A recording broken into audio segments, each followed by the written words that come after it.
Boa tarde a todos, obrigada pela vossa presença, obrigada mais uma vez pelo convite, Rui. Nós hoje vamos falar sobre o desafio de educar um espírito. Perante a situação em que nos tornamos, estamos perante a tornar-nos pais, por exemplo, temos muitas preocupações na nossa mente, mas são preocupações muito imediatas. As noites sem dormir, as doenças, o nascimento dos dentes. Contudo, há um desafio e uma responsabilidade muito maior que nos vai acompanhar depois de toda a existência enquanto pais e educadores, que é precisamente o desafio de educar um espírito. Porque não são apenas os pais que têm o papel de educador, e existem muitas pessoas que não tiveram a bênção de ter filhos nesta existência, mas têm um conhecimento em termos de educação e são mais educadores do que muitos pais. Então vamos tentar compreender isto um bocadinho, num contexto atual. E temos aqui uma tirinha da Mafalda, que diz, porque a Mafalda, portanto, ela surgiu ali entre os anos 60 e os 70, portanto, de um autor argentino. E a Mafalda é uma criança que tem coisas de criança, mas tem muita coisa de adulto. E então ela questiona a mãe, mas porquê que eu tenho de fazer isso? Todos os pais já ouviram isso. E a mãe responde, porque eu estou a mandar, eu sou a tua mãe, eu sou a sua mãe. Porque é aquela questão desta autoridade. Eu sou a mãe, eu sou o pai, fazes porque eu estou a dizer. Mas isso não é suficiente, principalmente para a Mafalda. Então, se há uma questão de títulos, eu sou a sua filha. E nos diplomamos no mesmo dia, não foi? Porque no dia em que a Mafalda nasceu, também a mãe era efetivamente mãe. E então, pronto, temos um bocadinho este humor, mas de facto as crianças de hoje em dia são muito desafiantes, nós fomos muito desafiantes para os nossos pais, mas nem sempre foi assim. Então, nós vamos começar, como dissemos, a falar num contexto, podemos dizer, histórico, de uma história muito recente. Então, vamos falar desta geração que são os millennials. Os millennials são uma geração que nós já vamos também dar assim um contexto para compreenderem onde é que se situam, mas porquê que esta geração é muito importante?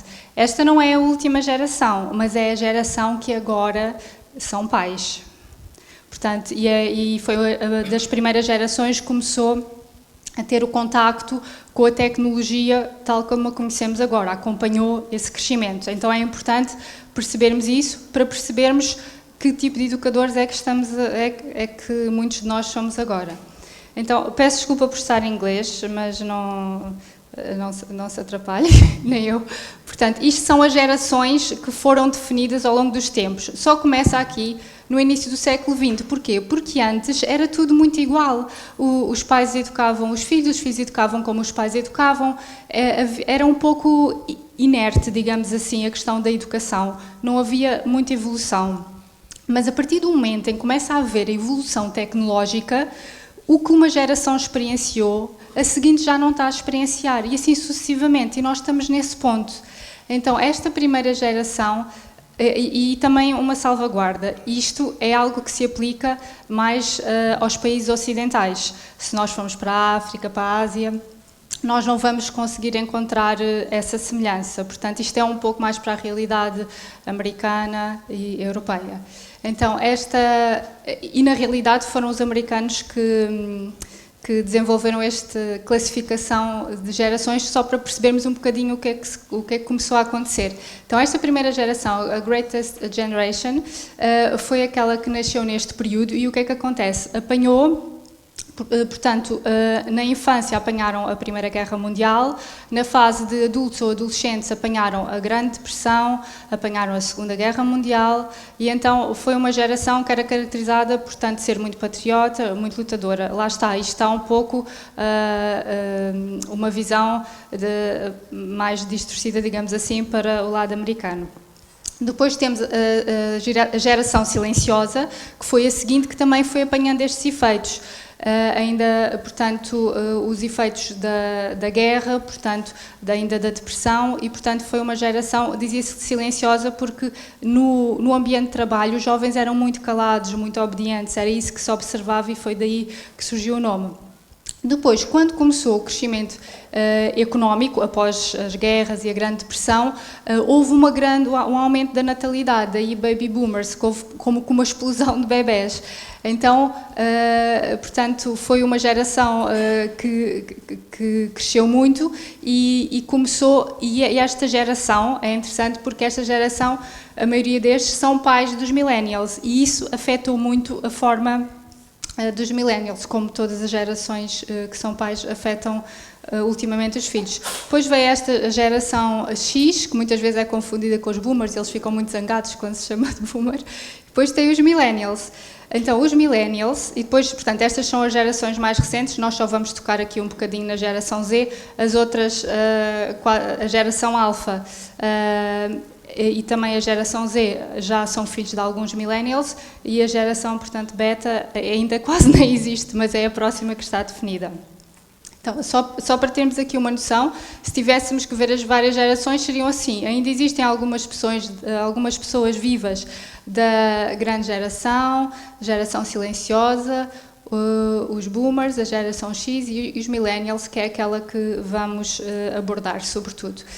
Então, na revista Times surgiu, isto já foi há algum tempo, surgiu a geração, os millennials, que era a geração eu, que só pensam em si.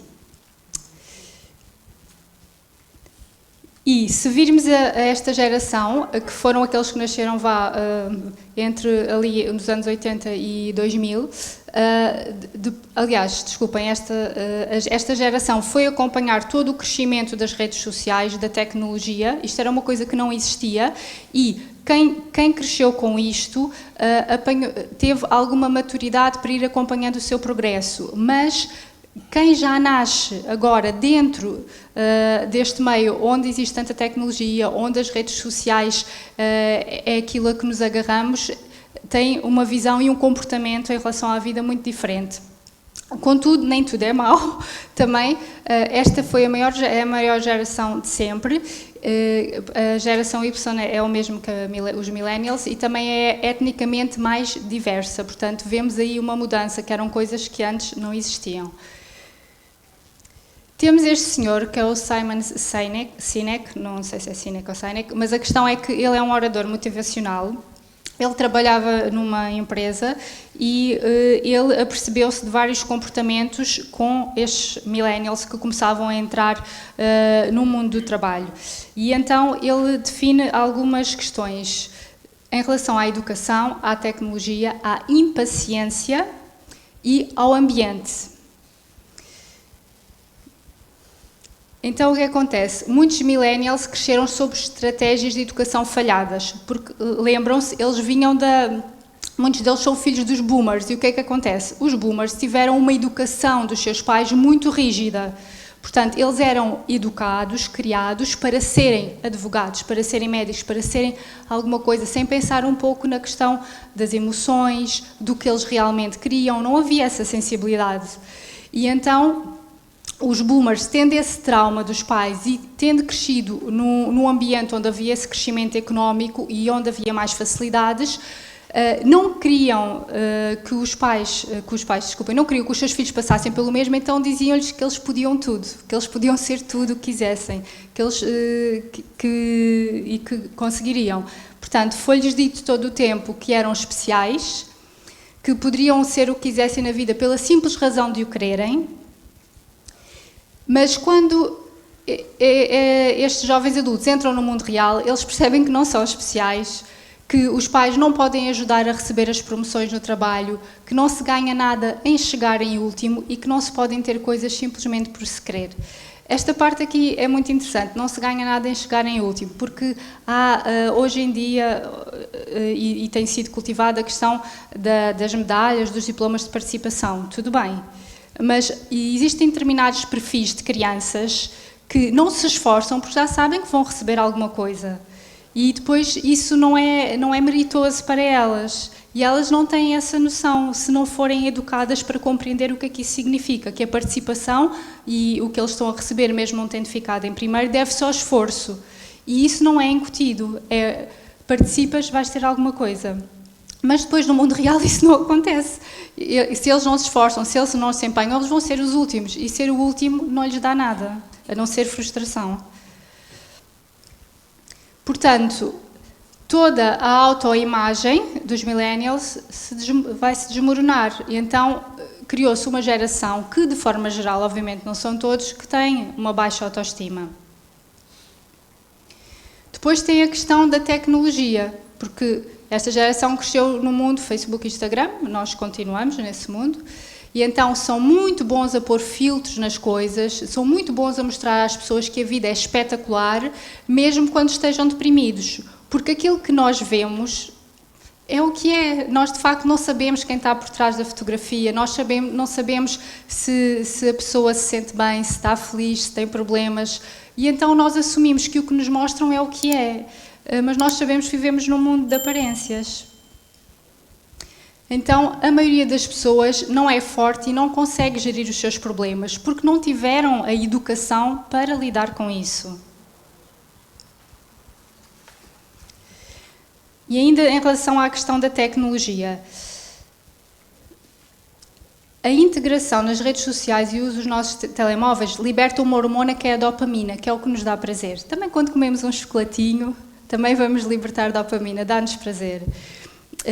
E o que é que acontece? Por isso é que nos sabe bem quando recebemos uma mensagem, quando há um post novo, não sei o quê, isso gera em nós a dopamina. E, portanto, agora atenção, a dopamina é a mesma hormona que é produzida quando fumamos, bebemos ou jogamos. Portanto, todas as situações que dão prazer, neste sentido, são estimuladas pela dopamina, que é altamente viciante. Então, nós vemos que, em termos da legislação, existem restrições em relação à idade de fumar, à idade de jogar, à idade de beber, mas não existe qualquer restrição em relação ao contacto com as redes sociais. Agora começa-se a pensar nisso, agora começa a haver um alerta, porque se verificam muitos casos em que afeta a saúde mental. E vê-se que as crianças ou os jovens não conseguem lidar com toda a informação, não têm maturidade para o fazer, então é necessário pôr restrições, assim como para a questão, para as outras questões que falámos, do álcool, por exemplo. E outra coisa, já existem relatos do mundo espiritual em que os espíritos dizem-nos que pessoas, ou espíritos viciados na tecnologia, eles aportam ao mundo espiritual como um viciado de qualquer ordem, com todas as características de uma pessoa que tem o vício do álcool, das drogas, e isso está já a acontecer.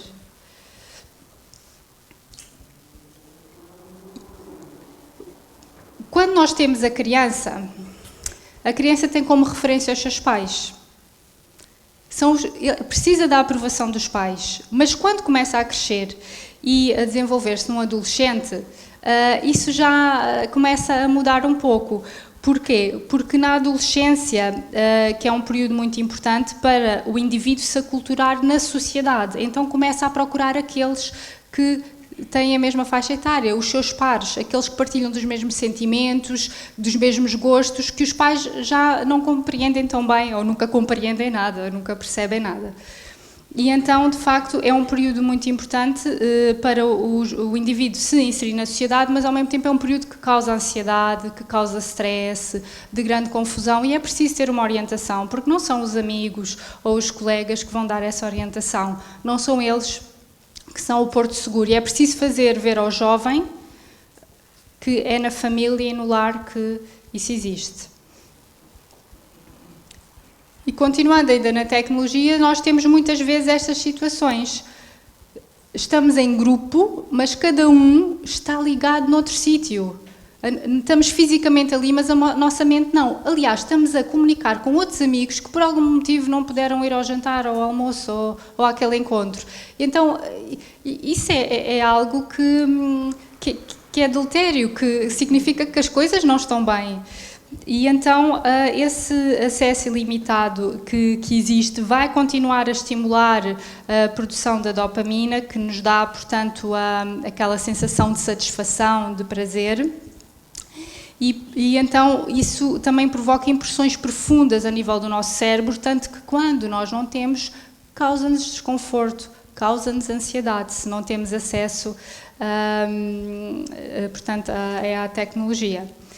Por exemplo, quando nós vamos a uma reunião de trabalho, é muito comum, levamos o telemóvel, viramos para baixo, mas o telemóvel está lá. Nós viramos para baixo porque estamos num compromisso, mas o telemóvel está lá. E se não estiver, isso causa ansiedade. Nós não vamos mexer nele, mas aquilo já é uma referência para nós. Portanto, temos uma geração com baixa autoestima e sem mecanismos para lidar com a ansiedade e com o stress. E agora a questão da impaciência. Os millennials estão a crescer ou cresceram num mundo onde existe essa gratificação instantânea. Tudo o que nós queremos, nós praticamente temos. Por exemplo, se queremos coisas, compramos online, temos no dia seguinte ou passado poucos dias. Se queremos ver uma série televisiva, podemos vê-la toda num dia, não temos de esperar semanalmente, um episódio por semana. Era assim que acontecia, e se perdêssemos, perdíamos. Agora não, está tudo, volta para trás, não volta, revemos as vezes que queremos. Pois podemos ver um filme sem consultar os horários, porque o filme está sempre lá. Podemos marcar um encontro sem sequer conhecer a pessoa. Portanto, todas estas facilidades, toda esta gratificação instantânea ocorre, exceto no campo profissional e no desenvolvimento das relações interpessoais. Então, os millennials têm grandes problemas a nível profissional e no desenvolvimento dessas relações interpessoais.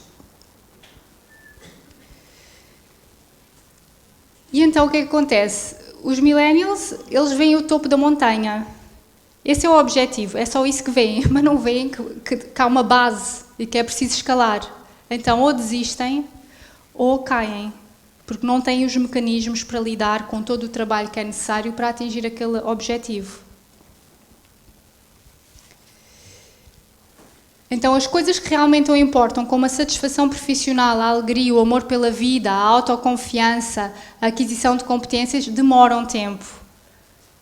Mas esta geração foi criada para não esperar. E isso depois cria essa ansiedade, esse stress, quando existem coisas em que se tem de esperar, em que se tem de trabalhar para se ver resultados ao fim de anos. Então, no pior cenário, nós vemos o aumento das taxas de suicídio, vemos o aumento do número de mortes por ingestão de drogas e a desistência escolar por depressão. E no melhor cenário, temos toda uma população que cresce sem sentir um profundo sentimento de satisfação pela vida. E nós pensamos, é esta geração, mas esta geração, como nós temos, vão ser os pais, vão ser os educadores. E como é que isso vai afetar as próximas gerações? Agora falando no caso do ambiente, porque já falámos da educação, da tecnologia e da impaciência, nós temos então ambientes profissionais que são agressivos e excessivamente competitivos. Isso acontece. E então, nesses ambientes profissionais, os líderes, eles querem saber de números e não de pessoas, querem saber do ano fiscal e não da vida a longo prazo. Não ajudam a construir a confiança, não ajudam na aprendizagem de competências de cooperação, não ajudam a ultrapassar os desafios do mundo digital, não ajudam a encontrar um equilíbrio e não ensinam a arte da paciência. Então, se nós temos um indivíduo com o perfil do millennial que vai ser atirado para este ambiente de trabalho, vai sofrer muito. E por isso é que também tem havido tanto ficam um ano num, uns meses no outro, no máximo 2 anos num, nunca estão satisfeitos, não encontram o seu ambiente que lhes dê essa satisfação. E isto corresponde também a uma falta de boa liderança. Então, o que é preciso é construir a confiança e competências sociais nestes indivíduos. Mas isto é extremamente difícil, porque é estar a reeducar um indivíduo, um espírito, é extremamente difícil. Porque isto são processos lentos que necessitam de firmeza e consistência, mas esta geração tem aquele perfil de ser impaciente. Então, como é que vamos conjugar isto? Então, este senhor, o Simon Sinek, diz-nos que é preciso criar as circunstâncias para que se possa aprender a interagir um com o outro, porque também não é essa interação. Então, este é um trabalho extremamente árduo para os líderes, que são bons líderes e querem ajudar estes indivíduos. E passamos aqui rapidamente pela geração Z, que é a seguinte, em que mantém-se as questões da ansiedade. Há problemas de comunicação, não sabem comunicar, porque estão sempre agarrados às redes sociais, e a comunicação que se tem numa rede social não tem nada a ver com a comunicação presencial.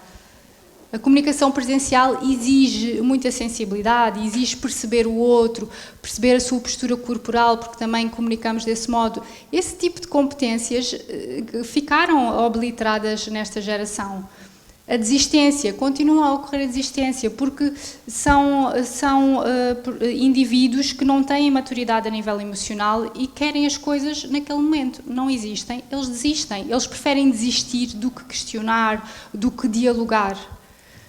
E depois é a questão da aparência, que também se mantém. Tudo aquilo que demonstramos a nível das redes sociais e que na realidade não somos. Mas nem tudo é mau, e estas gerações também são consideradas como aquelas que têm uma maior responsabilidade social, que têm uma maior preocupação com saúde mental e bem-estar. E isto surge muito devido ao uso excessivo da tecnologia.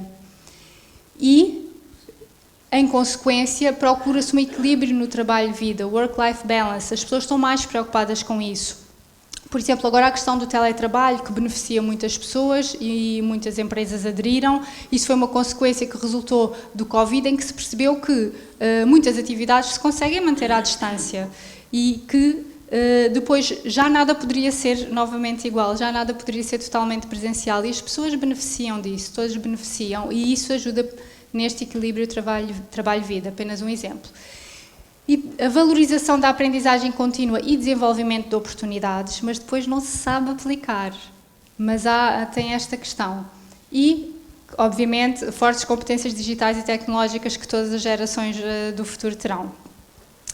Isto foi um pequeno contexto, mas agora nós precisamos da parte que mais nos interessa, que é a parte espírita, da doutrina. Então, Allan Kardec, em 1828, tinha esta obra que era a Proposta para a Melhoria da Educação Pública, em 1828, onde a educação não era para toda a gente, portanto ele achava que já era necessário uma reforma, imaginem.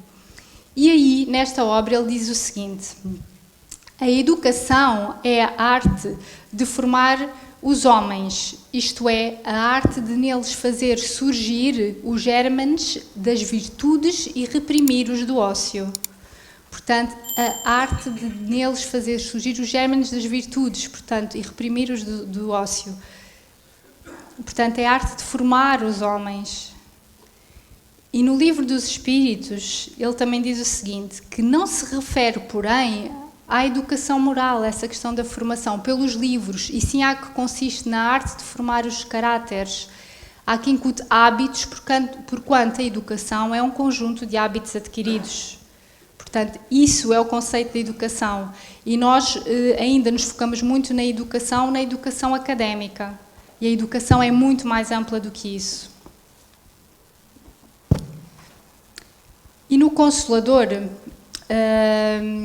tem vários capítulos dedicados precisamente à educação em diferentes contextos, em diferentes ambientes. E tirámos um trecho de um capítulo que é sobre a educação doméstica, que diz o seguinte: a verdadeira educação necessita resgatar os valores ético-morais que foram relegados a plano secundário, elaborando a conscientização da responsabilidade do ser perante si mesmo, o seu próximo e a vida no qual se encontra sem possibilidade de fuga.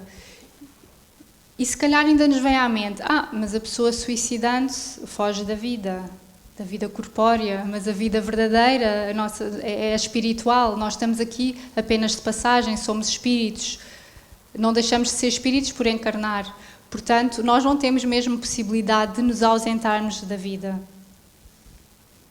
E, portanto, aqui Emmanuel demonstra-nos essa questão da responsabilidade do ser perante si mesmo, perante o próximo, perante a vida. E isso é algo que nós deveríamos de encontrar logo no lar.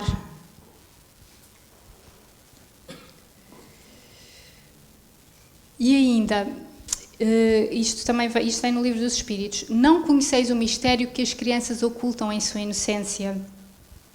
Não sabeis o que elas são, nem o que foram, nem o que serão. E, no entanto, as amais e acariciais como se fossem uma parte de vós mesmos. De tal maneira que o amor de uma mãe pelos seus filhos é reputado como o maior amor que se possa ter por outros seres. É verdade, perante uma criança, nós, sendo espíritas, nós não sabemos o que foi noutra existência, não sabemos o que virá a ser nesta existência, mas perante assim, um corpo tão frágil, que necessita tantos cuidados, nós enternecemos-nos, a maioria de nós, felizmente, e então damos os cuidados necessários, envolvemos no amor e no carinho. Mas, de facto, nós não estamos a lidar com um ser que nasceu pela primeira vez, que seja a primeira reencarnação. E nós vamos ver um pouco isso ao longo desta apresentação. Portanto, como dizíamos, os espíritos não ingressaram na vida corpórea senão para se aperfeiçoarem, para se melhorarem. A debilidade dos primeiros anos os torna flexíveis, acessíveis aos conselhos da experiência e daqueles que devem fazê-los progredir.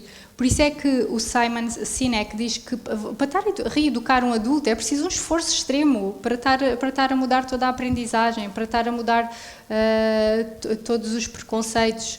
Mas na fase de criança, aí é que temos a oportunidade, porque ainda são flexíveis, absorvem muita coisa. E como nós sabemos, mais do que dizemos, absorvem mais aquilo que fazemos, o exemplo que damos.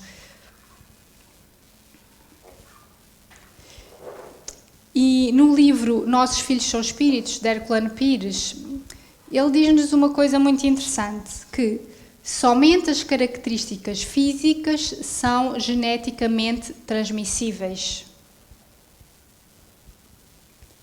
A primeira coisa a desaprender em relação às crianças é que elas não herdam as características psicológicas, como a inteligência, dotes artísticos, temperamento, bom ou mau gosto, simpatia ou antipatia, doçura ou agressividade.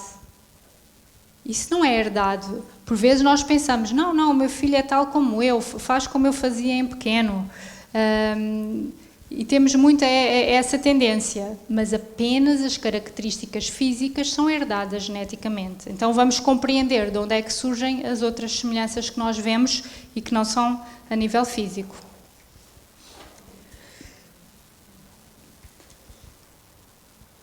Esses espíritos ou almas que nos são confiados, já embalados em corpos físicos que nós mesmos lhes proporcionamos, através do processo gerador, não são criados novinhos, sem passado e sem histórico. Eles já existiam antes em algum lugar, têm uma biografia pessoal, trazem vivências e experiências e aqui aportam para reviver e não viver. Estão, portanto, renascendo e não apenas nascendo. Portanto, nós temos de ter esta consciência. Por vezes os nossos filhos até podem ser espíritos mais antigos que nós, com mais experiência do que nós. Nós não sabemos. E no Livro dos Espíritos, na questão 207, Kardec pergunta precisamente isto. Frequentemente os pais transmitem aos filhos a presença física. Transmitirão também alguma presença moral? Não, porque as almas ou os espíritos são diferentes uns dos outros. O corpo deriva do corpo, mas o espírito não procede do espírito. Portanto, todo o pensamento também de Herculano está aqui plasmado nesta resposta que a espiritualidade superior dá. Mas como sabemos, Kardec, como estudioso que era, desdobrava muitas vezes as questões. Então este é um caso. Então ele desdobrou esta questão e insistiu. Então, de onde se originam as parecenças morais que costuma haver entre pais e filhos? Elas não foram transmitidas. Elas existem. Então, de onde é que vêm?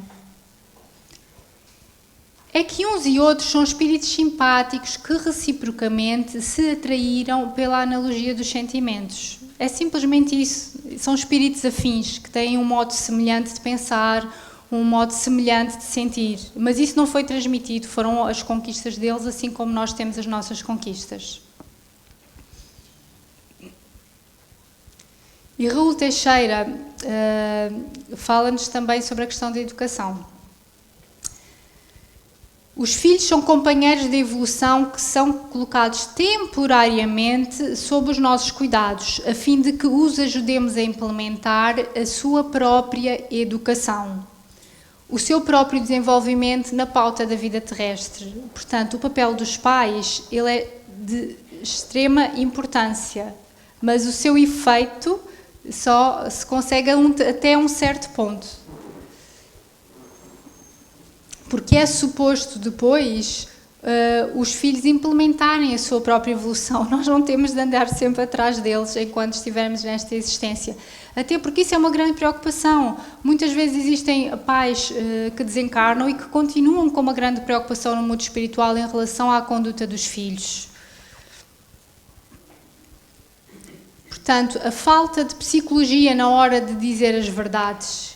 Precisamos de nos dirigir ao filho como a outro ser e não a algo que possuímos. De facto, o filho não é nosso, foi uma bênção que nos foi dada. Nós temos a responsabilidade sobre eles, mas não são nossos. Nós temos de os educar e de os formar para o mundo, para que eles depois também possam desenvolver-se, crescer, sobretudo espiritualmente.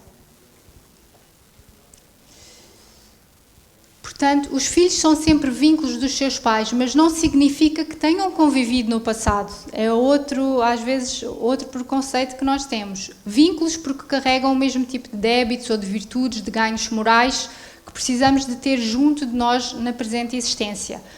Obviamente que o cenário mais comum é nós já termos algum tipo de ligação do passado. Não sabemos qual, mas também pode surgir o caso de termos filhos com os quais nunca nos cruzarmos em existências anteriores. Contudo, pela semelhança de pensamentos e de sentimentos, eles vão renascer na nossa vida. Mas não é por acaso, não é só pela semelhança. Existe uma razão, existe um propósito. Podem ser importantes para a evolução daquela família ou podem ser importantes para que aquela família ajude a evoluir esse espírito. E depois, outra questão no Livro dos Espíritos, 208, quer no seguimento das outras duas que apresentámos, em que Kardec questiona: nenhuma influência exercem os espíritos dos pais sobre o filho depois do nascimento deste? Porque sabemos que existe portanto, o magnetismo do pensamento dos pais é muito importante durante a gestação. E então há esta questão que Kardec pergunta e a espiritualidade responde o seguinte: pelo contrário, exercem grande influência, conforme já dissemos, os espíritos têm que contribuir para o progresso uns dos outros. Pois bem, os espíritos dos pais têm por missão desenvolver o de os seus filhos pela educação. Constitui-lhes isso uma tarefa. Tornar-se-ão culpados se vierem a falir no seu desempenho. E depois também já vamos ver aqui esta questão do desempenho. Portanto, a tarefa, a missão de um pai é de facto a educação, é educar. E já vimos, não é o educar academicamente, isso é da responsabilidade das escolas, das universidades. O educar é o ser, é a formação de um caráter. E depois esta questão aqui também é muito importante. Tornar-se-ão culpados se vierem a falir no seu desempenho. E é preciso interpretar bem isso. E no Evangelho segundo o Espiritismo, depois que já vamos ver uma passagem onde nos explica isso, porque há pais que têm um peso, um remorso enorme pela conduta ou pelo aquilo que os filhos se tornaram.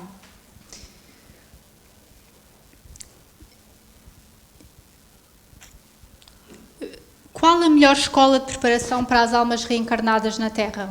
A melhor escola ainda é o lar, onde a criatura deve receber as bases do sentimento e do caráter.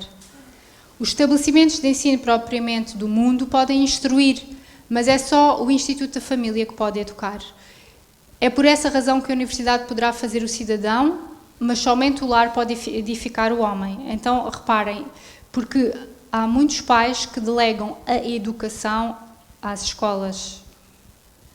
E isso também é algo que começa já a mudar um pouco, porque as escolas já começam a definir muito bem até quando é que é a sua atuação. Porque há uma responsabilidade que é dos pais e não pode ser imposta ou deixada em terceiros. E ainda outra questão do Livro dos Espíritos. Aliás, não é uma questão, é um comentário. Encarnando-se o espírito com o fim de se aperfeiçoar, é mais acessível durante o período da infância, como nós já vimos, às impressões que recebe e que podem ajudá-lo no seu adiantamento, para o qual devem contribuir os que são encarregados de educação. Portanto, mais uma vez, nós temos essa informação. No período da infância é o período em que se deve iniciar, é que se deve investir na educação, porque, como nós dissemos no início, a referência das crianças é a família, mas depois, à medida que vão crescendo e desenvolvendo-se em adolescentes, a referência começa a mudar e começam a ser os outros, começa a ser a sociedade. E aí, nessa fase, eles já têm que ter os mecanismos, os instrumentos para conseguirem lidar com os desafios e com os problemas. E agora, sim, no Evangelho segundo o Espiritismo, nós temos esta questão, temos aquele subcapítulo, honrar teu pai e a tua mãe, e tem lá uma informação muito importante que tem a ver com aquela questão do desempenho dos pais, o falir ou não nessa tarefa, nessa responsabilidade. Se permaneceu atrasado por vossa culpa, portanto o filho, tereis como castigo vê-lo entre os espíritos sofredores, quando de vós dependia que fosse feliz. Se permaneceu atrasado por vossa culpa, ou seja, se algo não fizemos para auxiliar, se não fizemos tudo o que poderíamos ser feito, se fomos negligentes, se maltratámos. Quando os pais hão feito tudo o que devem pelo adiantamento moral dos filhos, se não alcançam êxito, não têm de se culpar a si mesmos e podem conservar tranquila a consciência. Sabemos que isto é muito difícil, porque há aquela ligação afetiva, o amor que temos pelos filhos, mas há este apelo, que de facto por vezes são espíritos muito rebeldes e mesmo envolvidos por amor, as escolhas deles foram outras. E então ainda não tinham aquela maturidade para nos acompanhar. E aí os pais, na medida do possível, devem tentar manter os seus espíritos tranquilos. Porquê é que de pais bons e virtuosos nascem filhos de natureza perversa? Por outra, porquê é que as boas qualidades dos pais nem sempre atraem por simpatia um bom espírito? Era bom que assim fosse. Nós até era um incentivo para que nos tornássemos melhores, para depois termos um filho que nos desse tranquilidade, que contribuísse, portanto, para o lar, para a harmonia do lar. Então, não é raro que um mau espírito peça que lhe sejam dados bons pais, na esperança de que os seus conselhos o encaminhem por melhor senda, e muitas vezes Deus lhe concede o que deseja. Portanto, como nós dizíamos, por vezes de facto existem espíritos com os quais nunca tivemos uma relação no passado, mas que vão beneficiar do ambiente daquela família, porque é um ambiente mais elevado, de harmonia, em que lhe serão incutidos valores morais, a verdadeira educação de que Kardec e os espíritos nos falam, e isso vai ajudá-lo, portanto, no seu processo. Não significa que ele não falhe, porque as escolhas depois serão sempre deles. Mas terá logo ali digamos assim, terá logo ali uma orientação. Sabemos logo que aquele lar é um lar de equilíbrio e que ele, se quiser, tem todas as condições para vingar.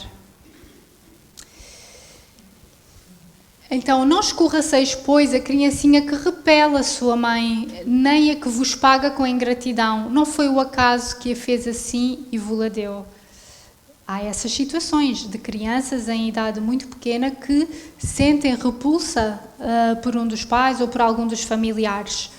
Nós, enquanto espíritas, compreendemos. Não é um espírito, é um espírito que já teve alguma coisa do passado e nesta fase da infância ainda tem algumas reminiscências que vão trazendo esses sentimentos de repulsa.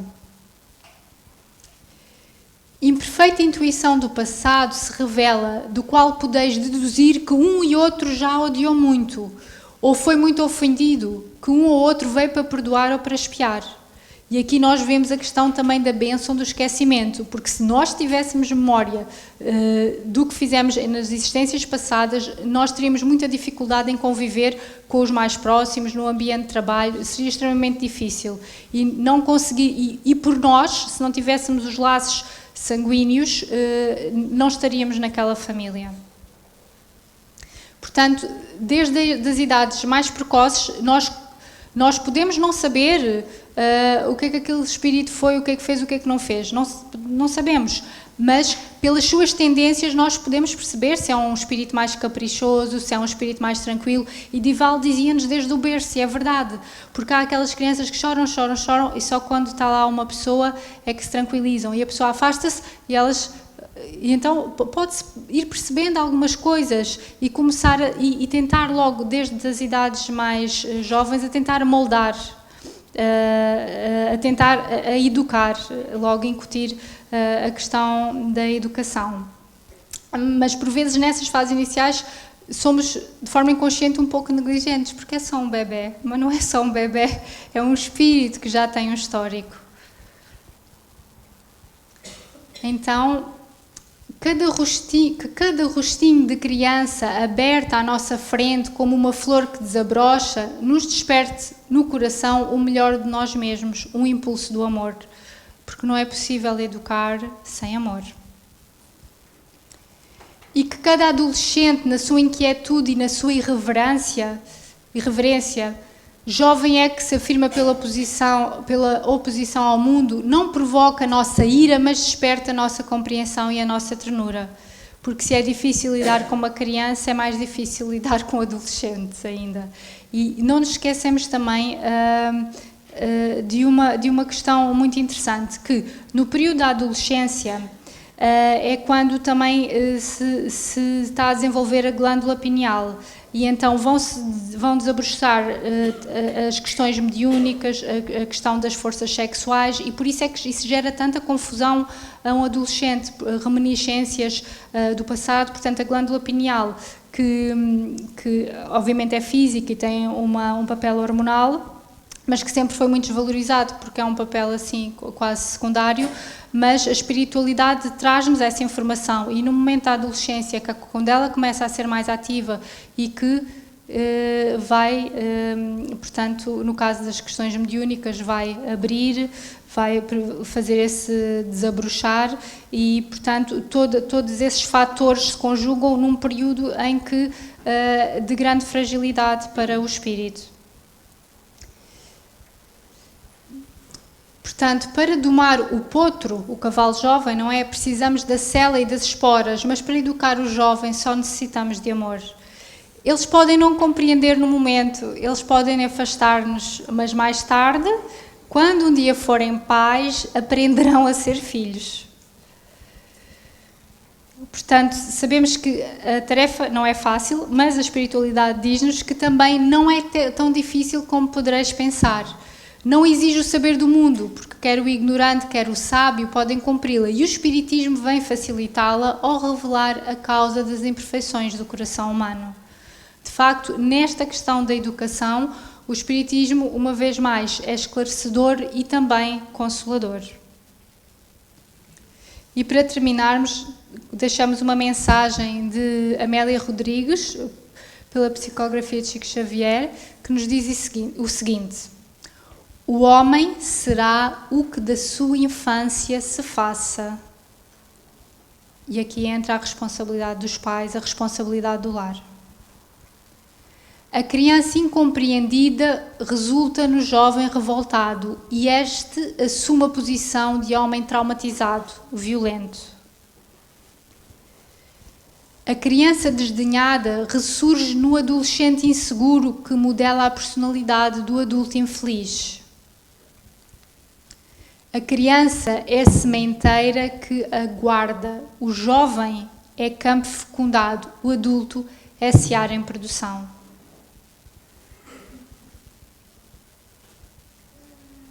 Conforme a qualidade da semente, teremos a colheita. Portanto, a doutrina é tão esclarecedora, tão óbvia, que às vezes perdemos muita da informação e do conhecimento que nos está a dar. Mas, de facto, nós vemos que na questão da educação, como dissemos, qualquer pessoa pode ser educador.